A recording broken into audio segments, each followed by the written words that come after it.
Right. Telangana Bhavan వద్ద పెద్ద ఎత్తున నిరసనలు హోరెత్తుతున్న సందర్భం మనకు కనిపిస్తోంది. మరింత సమాచారాన్ని అందించడానికి మా ప్రతినిధి కిరణ్ ప్రస్తుతం ఫోన్ లైన్లో సిద్ధంగా ఉన్నారు. కిరణ్, ప్రస్తుతం పరిస్థితి ఎలా ఉంది? ప్రధానంగా బీఆర్ఎస్ నేతలు ఎలాంటి అంశాలపై డిమాండ్ చేస్తూ ఉన్నారు? ప్రధానంగా తెలంగాణ భవన్ వద్దకు ఉదయం నుంచి కూడా పెద్ద ఎత్తున ఇటు బీఆర్ఎస్ కార్యకర్తలు, బీఆర్ఎస్ నేతలు కూడా చేరుకున్నారు. అయితే కాసేపటి క్రితం నుంచి కూడా కొంత ఆందోళన విస్తృతం చేసినటువంటి పరిస్థితులు కనిపిస్తా ఉన్నాయి. సీఎం రేవంత్ రెడ్డికి సంబంధించినటువంటి దిష్టి బొమ్మను దగ్ధం చేశారు, ముఖ్యంగా బీఆర్ఎస్ కార్యకర్తలు. అయితే సిట్ విచారణ నేపథ్యంలోనే గత కొన్ని రోజులుగా బీఆర్ఎస్ ముఖ్య నేతలను టార్గెట్ చేస్తూ రేవంత్ రెడ్డి చేసినటువంటి కుట్రలను పూర్తిగా వాళ్ళను టార్గెట్ చేసే విధంగా సిట్ విచారణ పేరుతో ఇబ్బందులకు గురి చేస్తోంది. ఈ నేపథ్యంలోనే ఈరోజు కేసీఆర్ విచారణ కూడా మధ్యాహ్నం 3 గంటల నుంచి ప్రారంభమైనటువంటి నేపథ్యంలో కావాలనే కేసీఆర్ ను టార్గెట్ చేసినటువంటి పరిస్థితులు ఉన్నాయని కూడా పెద్ద ఎత్తున ఆందోళనకు దిగారు. ఇటు బీఆర్ఎస్ నేతలు కుర్వ విజయ్ తో పాటు కార్తీక్ తో పాటు వీళ్ళంతా కూడా దిష్టి బొమ్మ దగ్ధం చేశారు. పోలీసులు ఆ దిష్టి బొమ్మను దగ్ధం చేయనీయకుండా అడ్డుకున్నటువంటి పరిస్థితులు మనకు కనిపిస్తా ఉన్నాయి. తెలంగాణ భవన్ వద్ద ఉదయం నుంచి కూడా అదే రీతిలో బీఆర్ఎస్ కార్యకర్తల నిరసనలు అయితే కొనసాగుతా ఉన్నాయి.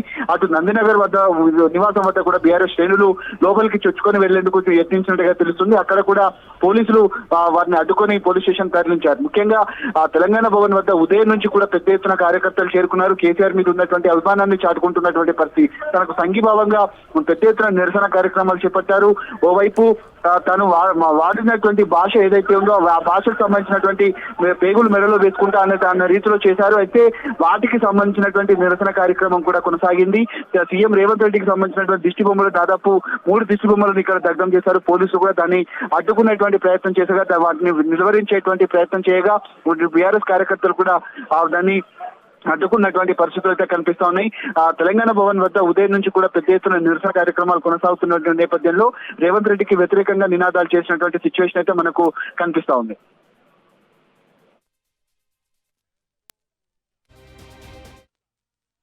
ఆదేశాలతోనే ఇదంతా కూడా చేస్తున్నారు అనే విషయాన్ని కూడా అక్కడ బీఆర్ఎస్ నేతలంతా కూడా ధ్వజమెత్తుతున్న సందర్భం, సీఎం డౌన్ డౌన్ అంటూ వారంతా కూడా నినాదాలు చేస్తున్న పరిస్థితి, దిష్టి బొమ్మలను దహనం చేస్తున్న సందర్భం కూడా కనిపిస్తోంది. విదేశాల నుంచి ముఖ్యమంత్రి ఇస్తున్న ఆదేశాల నేపథ్యంలోనే బీఆర్ఎస్ నాయకత్వం పైన ఈ మండిపడుతున్న పరిస్థితి కనిపిస్తోంది. ఓవైపు పరిపాలనా వైఫల్యాలు, మరోవైపు ప్రజలకిచ్చిన హామీలు, ఇంకోవైపు వరుసగా వెలుగు చూస్తున్న కుంభకోణాల నుంచి ప్రజల దృష్టి మళ్లించేందుకు మాత్రమే తెలంగాణ ఉద్యమ రథసారథి, తెలంగాణ అభివృద్ధి ప్రదాత, తెలంగాణ ఆత్మగౌరవ ప్రతీకైన కేసీఆర్ గారిపైన లేని కేసులను, తప్పుడు కేసులను, పసలేని ఆరోపణలు చేస్తూ అటెన్షన్ డైవర్షన్ చేసేందుకు ఈ మొత్తం వ్యవహారం అంతా కూడా నడిపిస్తూ ఉన్నారు. దీన్ని ఎట్టి పరిస్థితుల్లో కూడా సహించమని చెప్పేసి బీఆర్ఎస్ శ్రేణులంతా కూడా ఈరోజు తెలంగాణ భవన్లోనే కాకుండా తెలంగాణ వ్యాప్తంగా కదం తొక్కుతున్న సందర్భం మనం చూస్తూ ఉన్నాం.